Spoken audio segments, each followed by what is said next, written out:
Step 7. Transfer images. To transfer images, you'd better go to the patient browser. Find desired patient. When you double-click the patient, belonging studies will come out. You can transfer by patient, study, and image. To select a desired image, double-click the thumbnail image.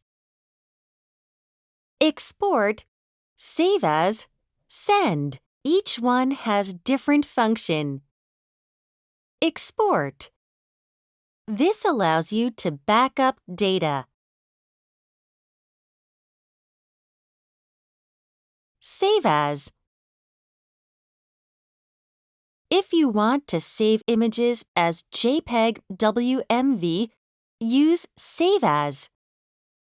It converts format and stores to USB or local hard drive. Send.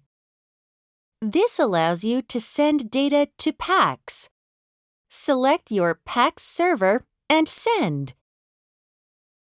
After sending, you can check the status. Tap DICOM Spooler. It displays status of all DICOM transfers. Please refer to the user manual for more detailed usage. Tip: Surface QWERTY keyboard. Optionally, the QWERTY keyboard is available.